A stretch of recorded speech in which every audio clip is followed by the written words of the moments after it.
asalaamaaleykum mbokk yi ma déglu di ma seetaan fu ci waay nekk ci ñeneenti koñi àdduna penku xarpu ngopp wala ngalandu maa ngi leen ay bégee di leen nuyu ci bési samedi bu sell bi xaw naa guddi tuuti nag waaye ni ma koy waxee rek kuy oddoo làmmiñ su noppee rafle xal ne ñoo sonna bu baax a baax waaye foog rek ñu waxtaan ak askan wi ndax wax ji dafa am solo pour ñu def ko pour tàmbali rek suñ li ma njëkk a def mooy mastawu askan wi yépp fan yi paase gis nañ ngelaw li ak taw bi li nga xam ne moom la def ci suñ réew ci Gambia fu nekk nag ba am ñu ci ñàkk seen bakkan ñu bari ami tamit ñu ci doxee yàqule ñu bari képp ku ci ñàkk sa alal ñu ngi lay mastawu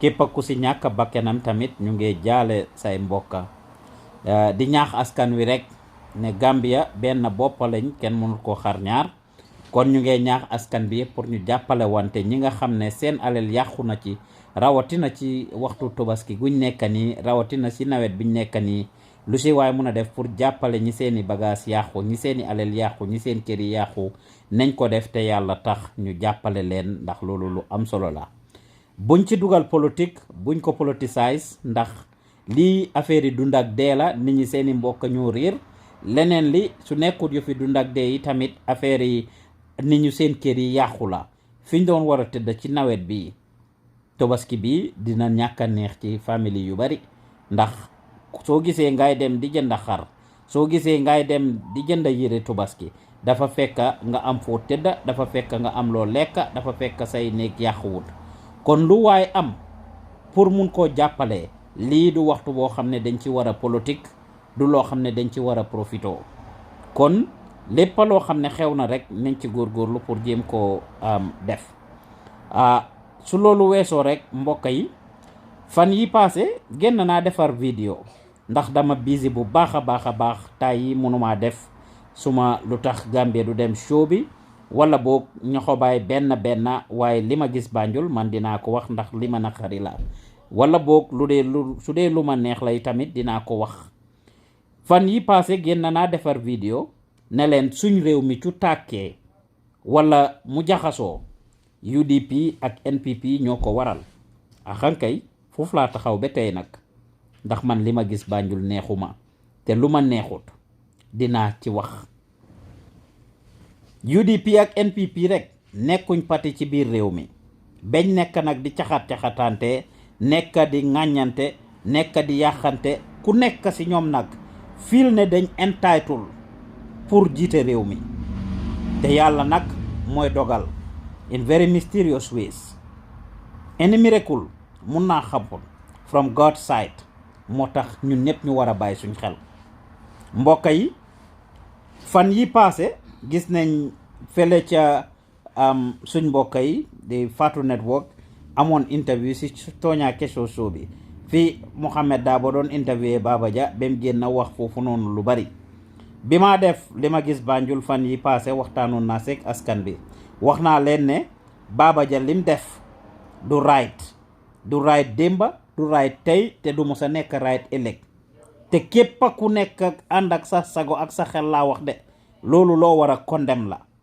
politics warta tax ñu yàqante politics warta tax ñuy xasante politics warta tax ñuy saagante ma ne politique bi dafa dem presidents come and go the country stays politicians come and go the country stays and as a result we need to have respect Gambians yi nañ leen jànga pour di waxtaan nañ leen jéem a am xam-xam nañ leen sàkku xam-xam ndax xam-xam lu am solo la waxtu bu nekk nag ma wax leen ko su àdduna yépp àndoon di def lu baax du musa tax lu baax nekk lu bon jamais du musa tax lu baax nekk lu bon su àdduna yépp doon def lu bon du musa tax lu bon nekk lu baax we cannot turn things upside down and expect them to be right yàlla def na nag ñun suñ society lu wrong moom lañ dee jël def ko muy dëgga lii dëgga ñu jël ko def ko fen képp kuy wax dëgga ñu jël la def la ku bon ne dafa metti di la ooye façon tur bu nekk di la beddeeku kenn du la nangoo dooleel kuy def tojaange kuy def tuuxi duna kuy def jaloore kuy yàqa rek la ñoo dooleel moo tax ngeen gis ñi nekk ci online bi di def programme yu bari loo xam ne teguñ ko ci kaw benn xam-xam ngeen gis following suñ am ngeen gis ñaata nit a leen a toppa su doon dama ñëw toog fii di def vidéo di saaga di xaste di ŋàññaate ngeen seet ñaata nit a koo seetaan ngeen seet ñaata nit a koo seetaan waaye nag yàq ak ŋàññante taxut ñoo dem kanam time bu nekk ma wax leen ko ne leen lu waay di uyoo daf koy nuru ci tur bi ci jëmma ji ci jikko bi ak ci melo bi te dinaa continuer di ko wax duma def benn waxtaan wala vidéo ba pare te waxuma ko suñ ooyee suñ bopp ay Gambian suñ ooyee suñ bopp ay citizens it should not be lip service warta em ci suñ gémmiñ yi rek dañ ko war a jëfandikoo dañ war a respect suñ dëkka dañ war di xëccoo ci ay policies dañ war di xëccoo ci ay programmes dañ war di debate ci liñ gis ci réew mi liy dem ci loo xam ne neexut ñu soo contre nguur soo agri wut oo nguur soo d'accordut ak nguur su fekkee ne nguur li moo def naka su dul noonu la teggil li fa nguur gi teg nga teg fa leneen lu ko gën teggil li fa nguur gi teg nga teg fa leneen lu fa gën moo gën ñuy saagante di def personality attack waaye nag suñ xam-xama soriwut rek ku xam-xamam soriwut ci fan laa mujjee rek si xaste su sa xam-xam soriwut doo mun a wax ak kenn ci ideas su sa xam-xam soriwut munulooy waxtaan ak kenn si productivity ndax nekkut fa ati jee ima soto londoo ko maayatale nañ leen sàkku xam-xam réew moo xam ne nag nit ñi seen jànga soriwut seen xam-xam soriwut ci yi rek la ñoo mujjee moo tax maa ko dee wax saay bu nekk tamit ma wax ko réew moo xam ne respectuñ kilifa yi réew moo xam ne respectuñ njiit yi réew moo xam ne respectuñ mag réew moo xam ne aaruñ xale yi yërëmuñ jigéen ñi réew moom ci tojaange tuuxi du naag suux si laa mujjee Gambien si nañ leen bàyyi suñ xel Gambien si nañ leen bàyyi suñ xel nañ leen respect suñ mag yeeg suñ kilifa yi nañ leen respect suñ boroom xam-xam yi nañ leen aar suñ ndaw yi jàppale suñ jigéen ñi lii mooy tax suñ réew dem kanam suñ ko defutee nag si suux la ñoo mujjee yal na bu mu am nañ leen wecci jikko yi saay bu nekk ma wax leen ko suñu tegaloon yonent yàlla Muhammad wala Isa Jesus sallallahu alayhi wa sallam wala mu tegal ñu am yeneen yonent yi yëpp ñu nekk ay ministaam saxaaba yi nekk ambassadoom fen lañ demul fen fii wecciwuñ suñ jikko yi xol yi lii nag si kër yi laa commencé lii si suñ dëkkandoor yi laa commencé lii si place yu ndaw ñoo nekk laa commencé moo tax mu dee escalier di dem fu nekk ba suñ demee ba war a toog nekk président wala si place nguur yi tamit ñu def lu ñu warta def foofu noonu it's very disappointing nañ leen wecci suñ jikko yi politique dafa ñëw dem te politicians yi dañ fi nekk for the most part pour seen interest waxtu bu nekk ma wax leen ko ku fi kirti tamit rey sa bopp pour politicians yi ëllëg ak si biir suñ gañee rek bàyyi la fi am na so many people that we call heroes today especially for Gambia. Where are they?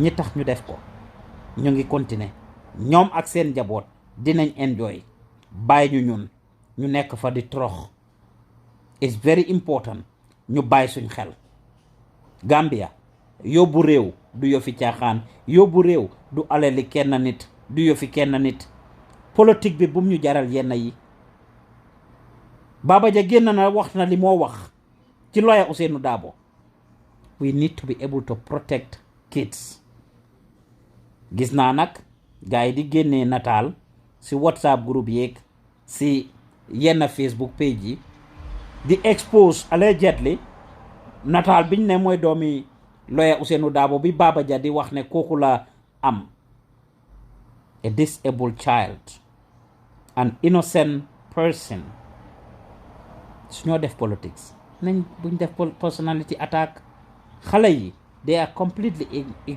innocent. They are completely innocent. Amana sax the information being gathered, the disabled kid that lawyer Ousainou Darboe allegedly has is not even a kid. It's not even a kid. Waaye ak nu munti demee rek kuy waxal ci policy si lawyer Ousainou Darboe waxal si programme lawyer Ousainou Darboe waxal si nim bugg a yóbboo réew mi waxal si yi nga xam ne def na ko related to politics ci ñaar fukki attaque yu tegal yim bugg a nekk politicien wala yim bugg a yóbbu réew mi axankay war nañoo mun a gestu ay mbiri lawyer Ousainou Darboe ak ku munti nekk nag. It doesn't matter who wants to be president. We need to be able to vet you. Dinañ waxtaan ak yow si sa démba ak si sa tey lu am solo la. Képp ku bugg a nekk president, including lawyer Ousainou Darboe, we should be able to talk about him and his past. President Adama Barrow, we should be able to talk about him and his past. Halifa Sallah, we should be able to talk about him and his past. Dr. Ismaila Ceesay, Musa Yali Bathily, Bibi Darboe, Mai Ahmed Fatty, ñoom Ahmad Bah, ñoom yëpp ñoom Dr. Gumbo Touré ñoom ñi yëpp who are trying to be president ñoom Lamin Bojang, we should be able to talk about their past and their present. Their past and their present. Tey seen life démba ak seen life tey but si ñoom la war a em. It should not be something that we take down to their kids, to their family, unless ñu bokk si ñoom ñoo bëgg a jiite but seen families especially their kids should be excluded out of it. They are innocent. Nañ leen jàng sàkku xam-xam nañ leen jàng pour ràññee nañ leen jàng pour understand nañ leen jàng pour xam. Gambia riiraam si ñag bi la jëm suñ munta protect suñ xale yi tey nag fooguma ëllëg dinañ mun a wax dara. Fooguma we have a future. Kids are innocent and they should not be included in such things. Mostly nag waa NPP ñoo nekk di champion loolu maa ngi leen a edda yéen ñi nekk ci NPP yéen ñi nekk ci UDP bàyyi leen seen xel bu baax. Su ngeen foogee ne lii yëfi caaxaan la ay du em ci boppi borom ay du em ci boppi boromam. Bàyyi leen fitna gi ngeen a ee si dëkk bi. Bàyyi leen trying to rule the country by hook or hook and doing all of this dirty and nasty politics. Saagante xasante ŋàññante uñiwante sutura yóbbuwut leen fen te yóbbuwut dëkk bi kanam. Yóbbuwut dëkk bi kanam. It's wrong. Man li ma gis Banjul neexuma te lu ma naqari dinaa ko wax. Nañ leen aar suñ xale yi. Nañ leen respect suñ jigéen ñi. This is the only way out. This is the only way out. It shows the type of people we are. It shows that we are not ready for prime time. Dama over sonna. Waaye suma gémmiñ gaa ngi fees ndax man li ma gis Banjul neexuma te lu ma naqari dinaa ko wax. Nañ leen bàyyi suñ xel. Politique jarut yenn yi. Politique jarut yenn yi.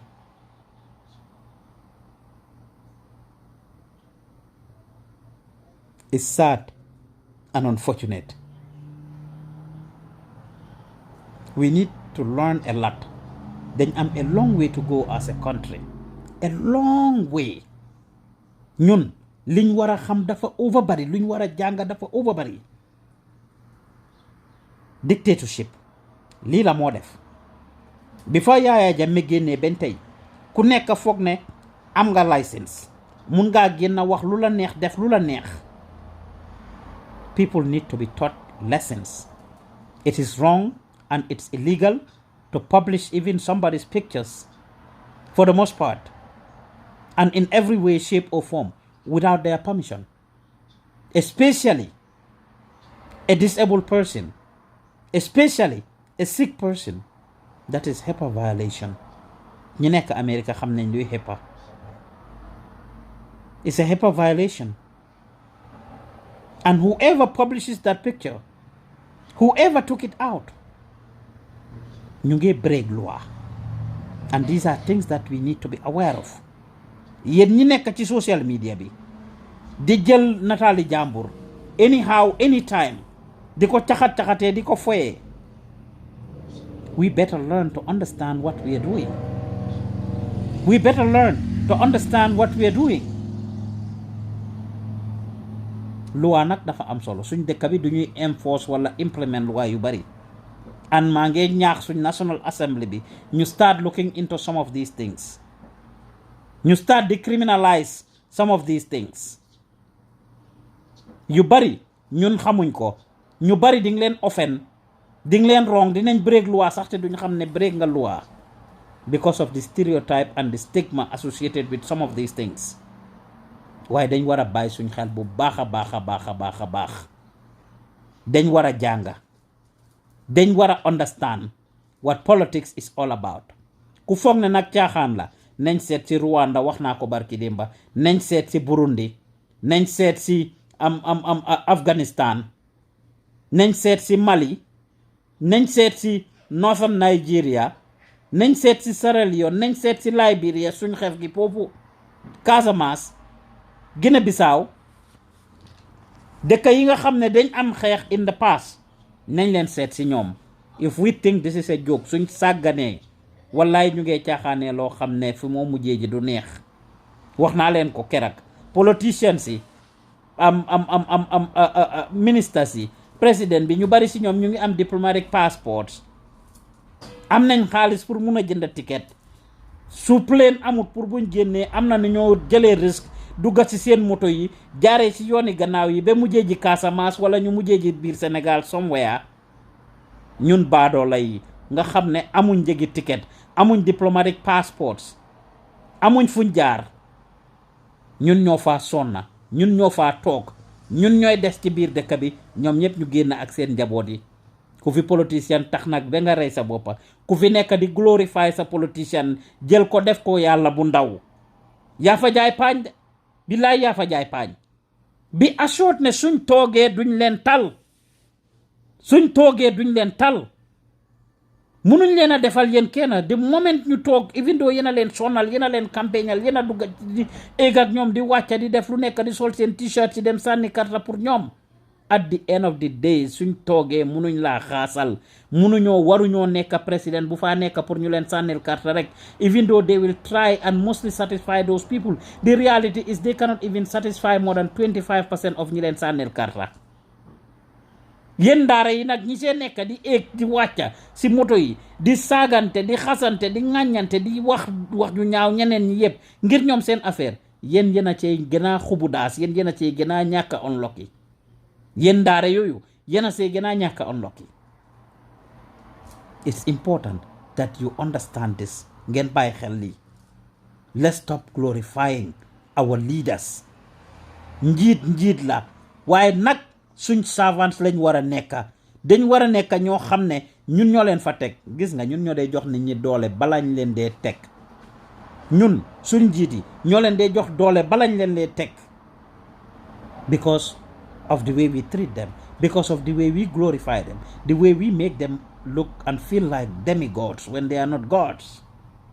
They are supposed to be your servants. kon buñ nekk di saagante ngir nit, buñ nekk di xasante ngir politics, buñ nekk di ŋàññante ngir positive, buñ nekk di uññante sutura ngir politics. nañ leen look at facts. let's look at facts. let's look at evidences. lépp lu ñuy wax nañ ko base ci evidence. na nekk loo xam ne lu ñu set wit la. ku si nekk understandal sa parti lan mooy policy, lan mooy agendaam, lan mooy parti manifestoom, lan laa dig Gambian si ne su toogee loolu laa def. nañ leen bàyyi tribalism bi, hate speech bi, bàyyi li ñoo ŋàññante ak tur yi ñoo oyantee yëfi xeet. wax naa leen ko keroog again, lépp loo xam ne mu ngi ci réew mi fii luy yàq Gambia suñ sàgganee ne leen ñeneenti mbir la. xeet muy tribalism nekk ci bopp yi fii. tribalism su réew mi di suux, su réew mi di tàkk, su réew mi di am xeex, yal na bu mu am ci tribalism laa jógee muy yëfi xeet wala yëfi diine waxoon naa leen ba mentional leen diine issues yiñ am ci fan yi passé wala at bi ñu génn wala ñaari at yi ñu génn su yëfi constitution bu ees bi ñu doon defar secularism issue bi ñu doon wax noonu ci yëfi diine ak tarixa yeeg xëccoo njiiti islam between rawratul majalis ak Supreme Islamic Council imam yuy lii benn jàkka nga gis fa ñaari imam ñu faa jiite ak yeneen yoo xam ne ñu ngi koo xëccoo ci yëfi diine ma ne leen suñ sàgganee diine yi dina nekk loo xam ne dina lor Gambia dugal ñu ci tuuxi duna ma ne leen ñetteel bi all linked to the politics muy politique bi yéen a ngi ko gis ku nekk parloo parti bi nga faral jaral na la lu nekk di nga ŋàñña beneen parti di nga leen yàqa di nga leen fenal di nga leen sosal ak lu ne ñeneenteel bi di lan yëfi suuf di land issues yëfi suuf suñ sàgganee dina indi problème so many people including myself are struggling with land related issues. I have 3 of them man suma jëmmi boppa yoo xam ne ñu ngi am problème 3 of them from Gunjur to Lamin Daranka to Babylon different places ñu ngi am problème suñ sàgganee yëfi suuf dina indi problème ci biir dëkk bi ñu bari nag am na lu mu leen jaral loo xam ne seeni bakkan lañ ci teg kon nañ leen bàyyi suñ xel bu baax a baax I am super tired dama oversonna waaye lii mënuma koo ñàkk a def foog ma génn waxtaan ak askan bi ndax li ma gis Banjul neexuma te lu ma naqari dinaa ko wax di condemn this act. I will not be surprised very soon suñ génnee waatee nataali doomi président Adama Barrow bi ndax ñu ngi ko doon wax ci atam bi mu toogee ba doomam bi am accident xaj bi màtta ko doom bi mu am ak sitam bi di same thing ñu circulate nataal bi ñu bari génn si propaganda ko def ne ok waaw dafa sacrifice doomam yii lañ fi war a bàyyi. These are the things that we need to stop joking about. Innocent kids lañ ci war a génnee. I will not be surprised if it comes out just compared to ni ñoo def nii. dañ war a bàyyi yii nii dañ war a bàyyi yii ñun dañ war a paaseel suñ boppa yii. Somebody having Down syndrome, how does that translate to kuñ sacrifice? These are scars that we are going to leave in people's hearts forever. Du luñ war a caaxaanee and anybody who is spewing it su ngeen jotee si nataal boobu delete leen ko bu leen bokk si ñu koo circulate bu leen bokk si ñu koo wanante. You are betraying yourself and betraying your country as a citizen for doing those things. Bul bokk si ñuy wane nataal bi bul bokk si ñu ko spread and any platform bu responsible warut ko publish. maa ngi ñaax all the online platforms ak ñu dut online not to publish that picture because 1 is illegal, 2 ñu ngi invade in the privacy of the young kid, 3 is very irresponsible and immoral. waruñ see bokk si ñuy spread those type of words, those type of messages, those type of images. Is very wrong and unfortunate. li la si mun a fekk nag mooy loi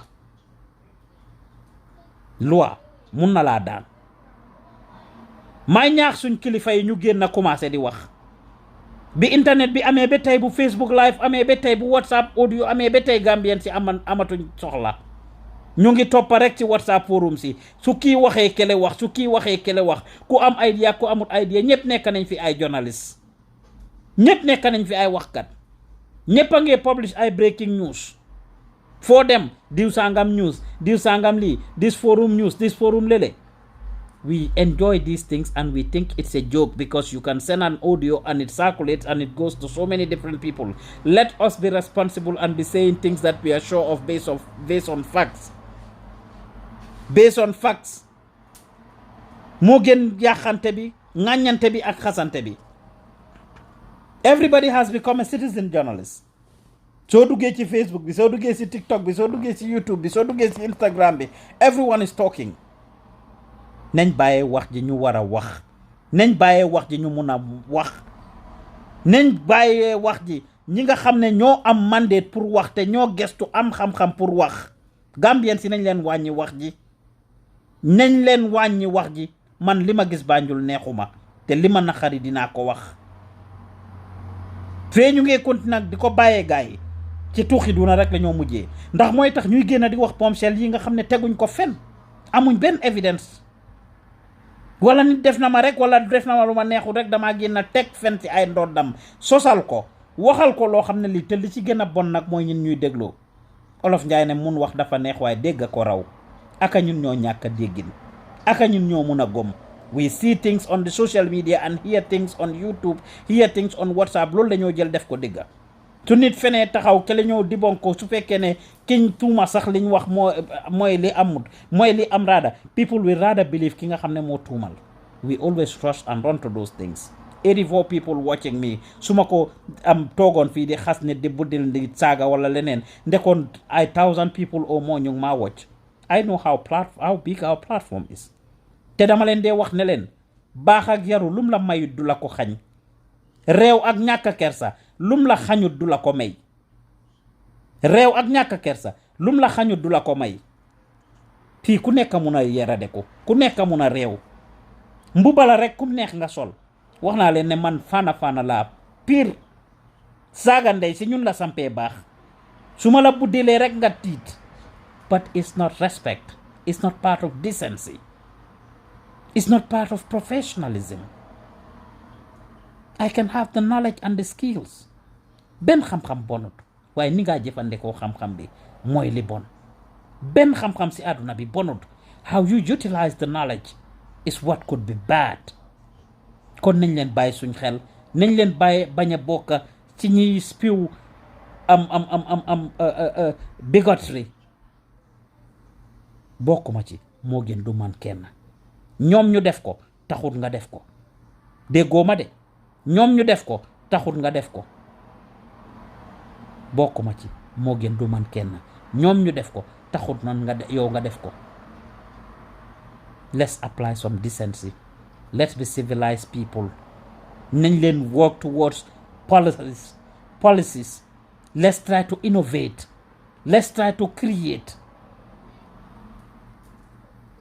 let's try to improve what we already have our country is so behind on almost everything si lu nekk nag soo ko xaymaa Gambia yang ci gannaaw ana ñun lan lañ am lu ñoo ndamoo lan what do we have that we brag about or we can brag about in every sector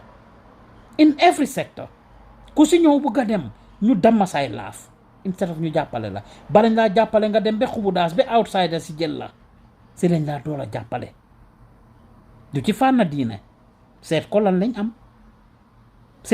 am rawatina ñun ñuy uyoo muslim ay wali yu kaamil ni ñu sell ñu ngi Gambia njiiti diine yu bari jóge nañ yeneen dëkk yi spécially Sénégal ñëw Gambia pour def fa lu bari but at the end of the day lan lañ am lu ñoo bàkkoo ñun ñëpp ñu ngi jokk ci këri Sénégal yi këri diine Sénégal yi ahankay what do we brag about who do we have seet leen ko rek I say it all the time soo demee Sénégal they have it all there they have the Mame Baye Niass they have the Imam Malik Alaaji Malik am nañ fa ñoom Sëñ Tuuba ak ñeneen ñi yépp who do we brag about in Gambia that we respect kan kuñ na nangul nañ ko soo demee Sénégal lépp lu fa Baye Niass claim ak lim fa am nangul nañ ko soo demee Touba lépp lu Serigne Touba claim ak lim di fi nangul nañ ko nga dem Tiwaawoon the same thing this is what the country did nga dem society politics bi ñoom Senghor ak ñoom ñëpp nangul nañ leen liñ fa def ci jigéen ñi ñoom Yaasin Buubu ak ñeneen nangul nañ leen ko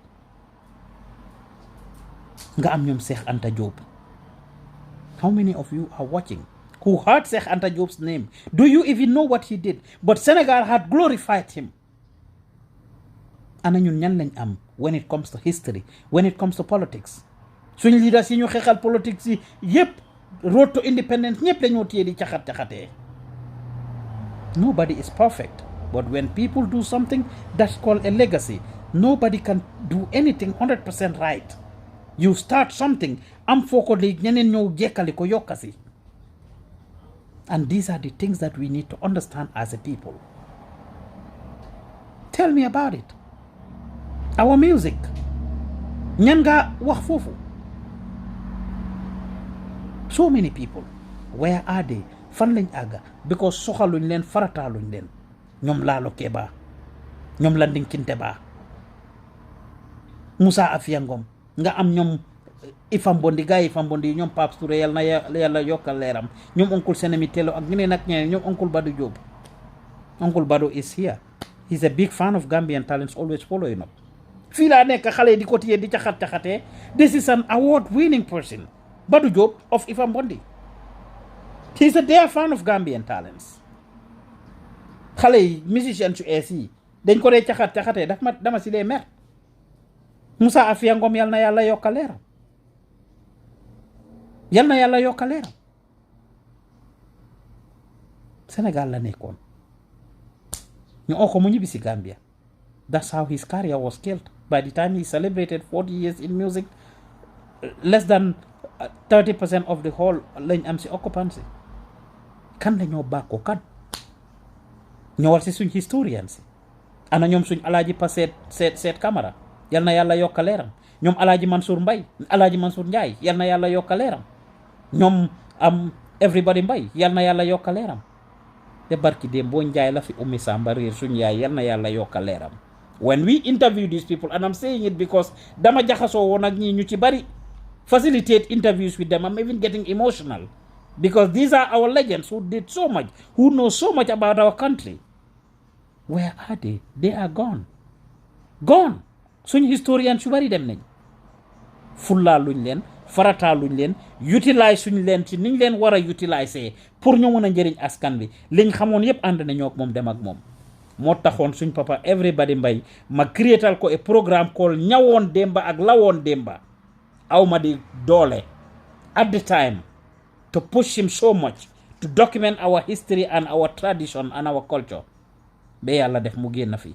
We could only do a few episodes in the Greater Banjul area. Suma mebet with every Mbay was to go to the four corners of the country to document our history. ñawoon démba ak liñ fi defoon. I didn't have the support because of things like this. When I come out and I talk about the truth and the reality of our country, a lot of people think they're doing it to Pa Ousman. Pa Ousman get emotional and don't want to support my platform. I continue to do what I'm doing. With or without the support, nak, alhamdulillah. Do I want the support? Yes. Fi mu nekk nii everybody Mbay génn na fi. ñu bari xamoon nañ suma relationship ak moom balaa moo génn àdduna. But this is where we are. This is how unserious we are as a country. This is how we are. Right now, I started a new program called the Gambia at a Glimpse, village by village, where we are documenting. We already have over 30 villages in the country that we have documented their history and stuff. Taxul ñu give up si. History is just one part. When it comes to the media side, ñan ñooy suñ media legends yi dañoo téye di leen caxat-caxatee left and right. So ban secteur ngay wax ci fànn education ana suñ education ñu nekk ci yëngatu ci education anañ. What sector will you call Gambia ñu ne ñii lañ ci ràññee ñoo xam ne farataal nañ leen dem nañ bañ yóbbu ko internationally. We need to look at ourselves as a people. dañ war a seetaat suñ boppa bu baax a baax. réew du lu ñoo caaxaanee. It's not a one man thing. Different people have different responsibilities. Ku nekk ci ñun dang ci am sa waar fi nga mu ne ci li nga am ci li la yàlla may li la yàlla warsagal si sa alal si sa xam-xam si sa mun ak lu mun ci demee ci loolu ngaa jàppale sa réew si loolu ngaa liggéeyee. That's how you contribute. kii def lii kele def lele ku mel ni Gina Basang fi mu nekk nii ci sports. You talk about it. suñ papa biri biri yal na yàlla yokkal leeram bi mu génnee àdduna ak léegi on the 19th buy ñëw nii la moo am 1 year. We are producing a documentary that since Biri Biri was alive, ñu ngi ci kawam. It will be out on the day of his 1 year anniversary. Bi ñoo yónni Biri Biri bi maa yónni Fat Samba mu ko interview ci lum fi def show bi Biri Biri di wax and how Gambians don't appreciate him, don't support him. Musa Afia Ngum di wax how Gambians don't support him and don't patronize him or respect him. Du tey. We produced those documentaries about Biri Biri. We've had interviews with Biri Biri where he himself mu ngeen nettali moom xisaam ak gis-gisam ak jaar-jaaram. But guess what? On the day of Biri Biri's passing away, personally, I was offended by it. Guess what? The short documentary that was produced in Senegal, moom lañ jël di ko play foofu. What we did with Biri Biri, you heard him moom si boppam mu ngeen nettali taarixam di wax lim def Gambia. Respectuñ ko fulaaluñ ko li si biti rek la ñoo jëli di ko indi suñ biir dëkka. We have a long way to go. We need to change our attitudes. We need to understand and respect what we have. Biri Biri dem na mébétam la woon pour Gambia dem Cup of Nations. Finally, it's happening this year, inshallah. Next year yal na yàlla yombal yépp. Yal na yàlla yombal ko. When it comes to sports, gis nañ xale yi léegi ñu bari si ñoom ñu ñoo coow nii ñoom Ibrahima Dabo ak ñeneen ñi. They were in Gambia. Farataaluñ leen fullaaluñ leen jégaluñ leen seen yaram suñ yaram. Gina Bass mi ñoo coow nii mi dekk ba dem ba Tokyo nii she's been doing it. Sénégal la nekkoon di train foofu. I remember bi ñoo def Run for Hope bi last year bi fa ñoom Fat Samba demee dañ ko fa fekka ba interview ko foofu noonu muy talk about the challenges that she had with the trainings. Why? Because léegi dem na international bi mu nekkee local a lot of support she needed she didn't have moo tax mu jógee fa ba dem ba Sénégal fi mu nekk nii ñun ñëpp ñu ngi koo caxatee Gina Bass balañ laa jàppale rek nga meeg ko international yi wala nga dem ba xubu daas ñun ñaar yi lañ xam ñaari things ñooy tax ñu jàppale nit benn nga dem international àdduna yëpp coow la su ko defee ñu àkkimoo la jël la def la suñ bos wala boog nga dem ba xubu daas soxla ndimbal dem ba dee ba xubu daas ba si ñuy soxla ndimbal sax suñ ñëwee si ñun if we don't expose them, if we don't write about them, if we don't video them, ñu toog nettali seen affaire su dee ku feebar la ne dana soxla ndimbal wax ne dama feebar rek taxut Gambien si dimbale la jigéen bu weenam bi di métti wala lii fee ñëwut si mi réew mi ñun ñu wane weenam bi ne kii weenam bi dafa am pax kansa la am lii ak lii kenn du ko support. Why should it get to that level before we support each other? But yàqante ŋàññante gaaw nañ si yàqante ŋàññante gaaw nañ si lii nag du yëfi caaxaan. Mention naa a few areas that Gambians need to do better am yoo xam ne recognize suñ fa kenn lu dut ñu dem ba fippu ba international yi àdduna yépp xàmmee leen ràññee leen su boobaa lañ laa akimoo seet leen ku fi dee nag ñu daxalaa celebrate ñëpp jël la def la profile picture wala DP soo deeyee si lañ laa celebrate. Dama ko fi dee wax all the time. Fifi Sawane mi fi réer last year ndax year before last yal na yàlla yokka leeram balaa moo réer am na lum bindoon and I said it ne ñun Gambien si nañ bàyyi hypocrisie bi ñu bari maybe ñu ngi ko doon fight ñu ngi ko doon xeex place yu bari yi mu doon liggéeyee bi mu réeree ñu bugg a koo akimoo bugg a koo def the best person the best journalist si koo àdduna te fekk bi moo dunda mu ngi amoon ak ñoom problème bu bari am na ku ma si waxal mu ne ma man dama guilty sax ndax dafa am lu mu bëggoon si man pour ma defal ko mu toppa ma si ba sonna moom ak keneen mu mention turi moom ak keneen ne Fifi def ko toppa moom ak keneen pour mu jàppale ko si loolu noonu defut ko di ko jox run around ba Fifi dee mu génn binda testimony that look like crazy. ma ne ko koy nax ci yooyu rek la ñoo dox balaa ñoo jàppale nit fekk dee na fekk xubu daas na lii yóbbuwul réew kanam. man li ma gis Banjul neexuma te lu ma naqari dinaa ko wax. nañ leen wecci jikko yi nañ leen bàyyi wax ji rawatina wax ju ñaaw ji ñoo teg ci suñ dodda wax naa leen ko tribalism xejut Gambia ñun dëkk bi dafa ndaw te ñun ñëpp a bokka suma jarbaat yi ñii Gomes lañ santa suma jarbaat yi ñii Damfa lañ santa suma sët yi ñii Jawne lañ santa I have different people in my blood. At my place Gambian Talents gi ngeen a seetaan nii ku nekk façon ngi xeet bu nekk mu ngi fa bu yàggut laa jógee wax ak Adama Sow Paul earlier in the day I talked to Ibrahima Sanyang Jola I talked to Aïssatou Diallo Paul ñoom Kadi Touré ñoom Youssoufa Diatta Mandinka ñoom Kadi Fatmata Singate Mandinka nga am fa ñoom Fat Samba ñoom Aïda Kebe. Different tribes are the ones I brought together.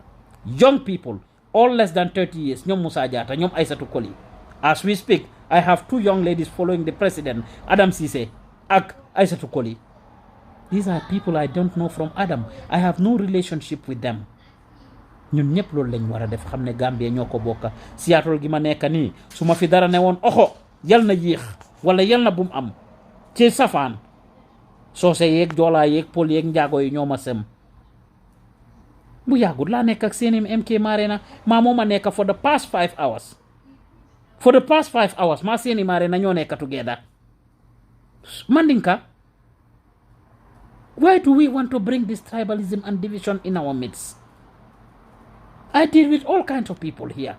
Pol yaa ngi fi joolaa yaa ngi fi njaago yaa ngi fi saraxule yaa ngi fi séeréel yaa ngi fi suñ jumaa ji ñoo jullee Bilal Islamic Center Mohamed Tarawale saraxule la jumaay ay cops bi am ñoom imam Bambo Dam fa ñoo fa nekka Mandinka ñoom Ablaye Fall ñoo fa nekka Olof Ablaye Fall ak ñoom am Mr Diané Lamine Diané. You have diverse people in there ñuy run these places businesses yi duñ fi jeex we need to be able to stick together whether in Gambia or bitim réew tribalism amut fi place aduna bi dafa advance fi mu nekk nii kenn gënut kenn none of us is better than the other man gënuma kenn si yéen gënut ma duma toog di claim ne maa gën kenn waaye duma nangu kenn wan ne maa la gën benn xeet gënut kenn dégg làkka yàlla mu ne daf ñu make into tribes and nations pour ñu mun a am diversity dégg làkka plus la it's a plus pour ñu mun a communicate la rek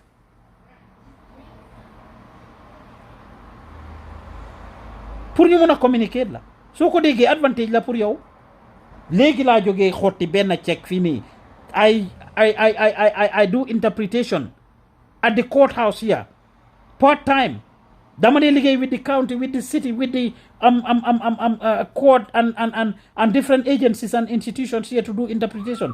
Guess in what language? Mandinka ak Wolof soose laa dee gën a def interpretation soose laa dee gën a def. I just got my check. It's very nice. For speaking what? Mandinka. Nintata kana so rola. Mandinka Jamal si diamunye. Isa amira ko ntem mandinkolti. Nga mandinka kangole moy surwa kangoti wala niman kanyang. Moten koma kuma nola mandinka kangoto. Mandinka kango. Iten koma kuma nola je. Kantumbulu ta fara fenyele. Nkulu ta mandinkol kono. Nkeba ya ta mandinkol kono. Nim mandinkol ye ku Jamal leke. Nga mandinka badingol soto woto munan nante nyanta mandinkol konna munan ram mandinko nyanta surwa konna algan hakilo to badingol banko manke fe akuoti yobu rew du yo fi tiaxan fi ma teje wax ji nak lima gis Banjul neexuma te luma naxari dina ko wax suñ njiit yi ak kilifa yi lay waxal genn leen ngeen wax lu way di uyo daf koy nuru ci tur bi ci jikko ji ci jëmma ji ak ci melo bi ma fàttali waat leen kilifa yi génn leen ngeen wax te su ma ne kilifa it runs across the board borom kër yi wax leen ak seen doom yi kilifa yi ci biir kër gi everything starts in the household maa ngi ñaax kilifa yi borom kër yi nañ jóg wax ak seen doom yi mag ñi nañ wax ak seen rakka yi nañ leen edd li fi maam yi bàyyi woon ku ci xamut fi nga jëm nga dellu fi nga jógee waat li fi maam yi bàyyi woon nañ leen fa delluwaat Lena Njaay bu ma reeloo waaye ceeg bi duuf na tuuti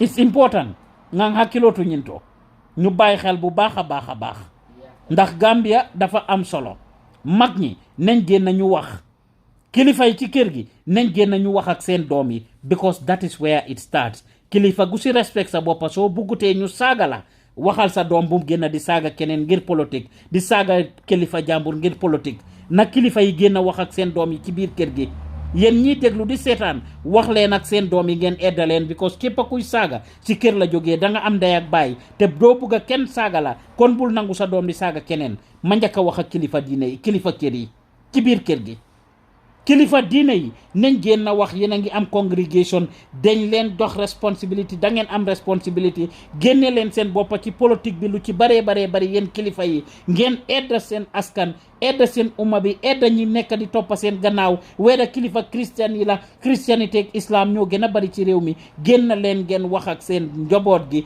génn leen ngeen wax ak seen congregation bi génn leen ngeen wax ak ñi leen a toppa yéen ñi nga xam ne yéen ay kilifa diine yi because loolu la leen yàlla santa waxtaan leen ndax waxtu wax dafa jot génn leen ngeen wax te ngeen bañ a nekk di involve ci partisan politics but edda askan wi ci li nga xam ne mooy leen a yóbbu kanam wax leen li leen yàlla santa ak li leen am diine santa si saaga ak ŋàññaate ak wax ju ñaaw ak wax ju bon ak fitna lum mun a jur kilifa diine yi génn leen ngeen wax kilifa aada yeeg kilifa cosaan yi génn leen ngeen wax fàttali leen askan bi wax askan bi li fi maam yi daan def fàttali leen askan bi wax leen ñi fi daan def li ñoo def tey lan la leen daan jural loolu moo tax ngeen nekk kilifa aada ak cosaan the things that we are doing today the people who did it before us what did it cost them come out and talk to them about that kilifa aada yeeg cosaan yi génn leen ngeen wax ak askan bi politicians yi génn leen ngeen wax yéen ñi nga xam ne yéen a bugg a jiite réew mi wala président Adama Barrow mi nekk ci boppi nguur gi dooree ko si moom since moom moo toog ba pare na génn mu wax ak askan bi continuer di wax ak askan bi bàyyi politique bi wàññi politique bi kon astafurlaa du ma ne bàyyi politique bi ndax politicien ta mu ne he's a political animal he calls himself he's a political animal fàtte ne bi mu toogee ees daf ñu ne nganjaa konole nte njeeya kono le fekkee ma ci boole man duma politicien businessman laa loolu la ñu waxoon ci jamono jooju waaye fi mu nekk nii he's a political animal mu ngi noon di too ne dafa dem seet di disaster areas dëkk yi nga xam ne am yàqu-yàqu dafa am waaye lim nekk di def mooy lii ay foundation stone ak def yeneen yoo xam ne mu ngi politique carrément li affect dëkk bi li felenkulaayu li gàppare ko si xoli nit ñi ak waa dëkk bi jógut mu adresse loolu di security concerns di saagante beeg xasante beeg jëfi tribalism bi nekk nii instead people that are insulting people and doing certain things muy mingul ak ñoom and this is happening very much in a lot of these political parties surtout UDP ak NPP nag ñi seen militants yi nga xam ne dañoo saaga di xas nit ñi di ŋàñña nit ñi di dem ci kaw nit ñi seen party leaders yi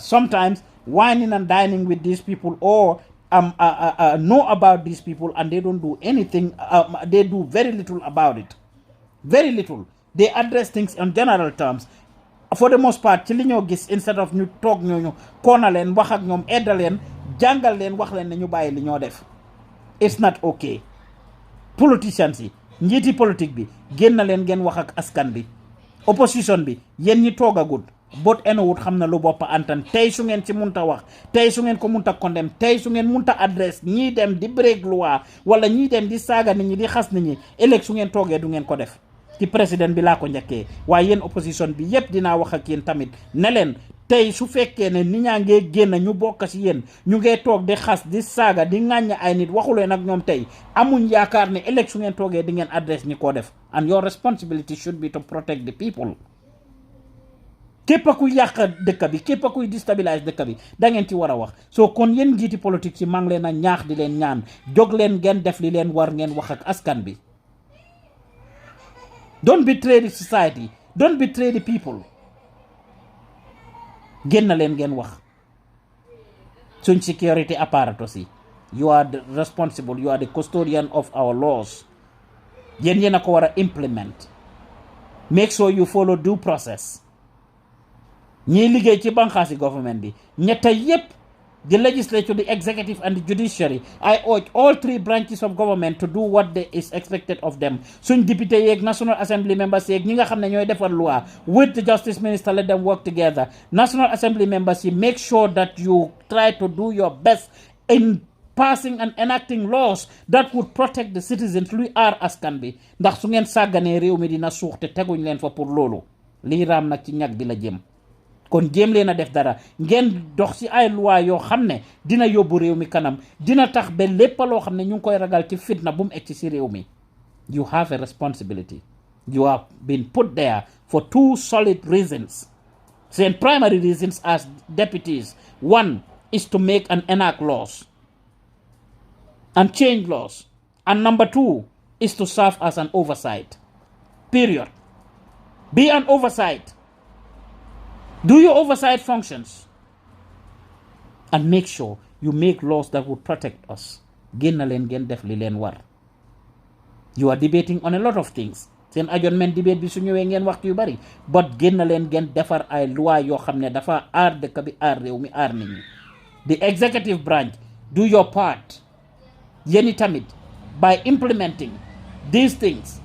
And the judiciary, of course, ngeen interpretal ñu loi yi. Make sure that you bring people to book who are breaking the laws.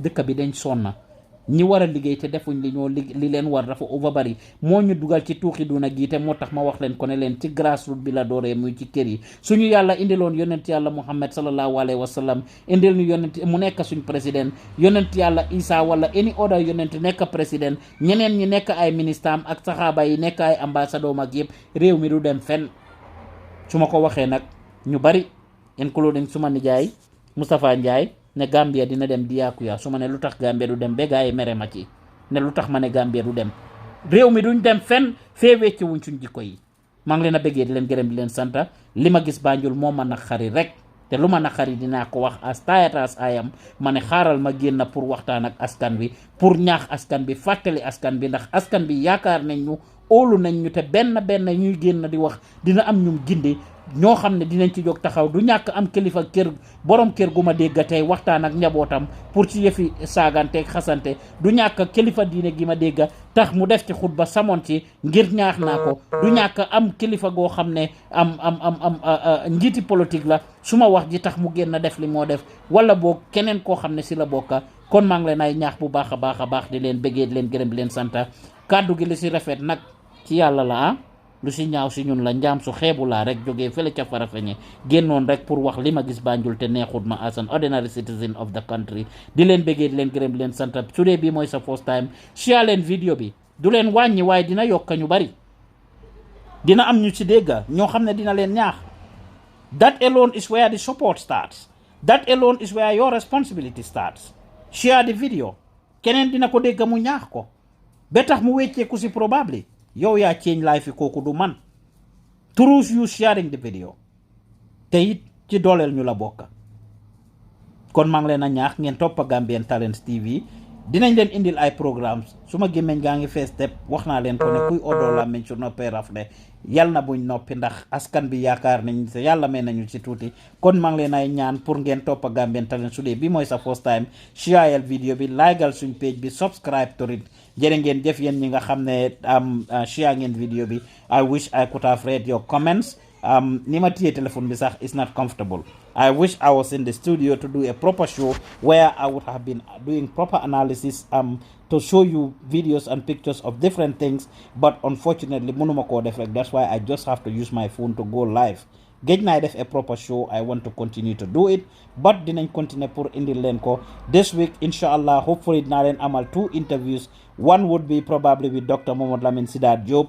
The other one probably will be with Khalifa Sallah. Mange work on these things, and I also have another surprise, other surprises. Mange work on it. I am changing my schedule and working around it because I need to talk. We need to talk. We cannot allow our country to suñ dëkk bi pour mu suux foog ñu continuer di wax foog ñu jéem a def li ñoo def so maa ngi leen a bëggee leen gërëm leen santa like leen suñ Facebook page bi toppaleen ñu Instagram Twitter Snapchat ak everywhere we are there on YouTube as Gambian Talents TV most importantly nag buñ fàtte pour jàppale ñi nga xam ne seen alal yàqu na wala ñàkk nañ seen bakken si disaster bi am nii Gambia dëkki Gambia yépp almost la affect from electricity nit ñi seen kër yi daanu ñi seen roof yi xeddeeku ñi ñàkk seen jur yi seen animal si yëpp dee ñi seen crops yi ñi lekk yi nga xam ne moom lañ li fi noonu ñi ci dex gi ñu si bari sob si seen way of life lañ amee woon jur ji nañ seen mboxa yi seen dugub yi seen gerte yi seen maalo yi ñu denc ko pour dundee ko taw bi ñëw fagaagal ko ngelaw li ñëw yóbbu ko yàqu-yàqu bi bari na ci dëkki Gambia yëpp fu ci waay munta help rek koo munta help ko is very important pour ñu jàppale wante and it doesn't matter fan la si waaye jógee jàppale wante leen Badibu Kiyang Jaara am Jokaadu Kombo Wuli Sami Sandu it doesn't matter fan la si waaye jógee nañ leen jàppale ndax lu am solo la dëkk yëpp a ngi lii gis naa honorable Alaaji Mbow Aliya mu post fële si Upper Saloum yenn yi nga xam ne ñu ngi xew foofu noonu Aliya maa ngi wax ak suma yaay mu ngi maa wax ay dëkk yoo xam ne suma dëkki papa muy Kër Biram ak Kër Kuli of course dëkk yooyu yëpp am nañ yàqu-yàqu yi fa am Farafeñe yàqu-yàqu yu bari aw na foofu noonu ak yeneen dëkk yoo xam ne mu ngi noonu si Kombo gi suñ doole tollu gis nga ne yónni nañ team ñu dem out and covered some of these things yàqu-yàqu yi xew foofu noonu jéggi na dayo kon nañ leen jàppale gaay in whatever way shape or form ku si nekk dëkk boo jógee rek wala soo fa jógee wuti tamit sax dëkk boo foog ne soxla nañ dimbal rek jàppale leen maa ngi leen a bëggee di leen gërëm di leen sant Pa Ousmane Diouf la woon ci li ma gis Banjul jërë ngeen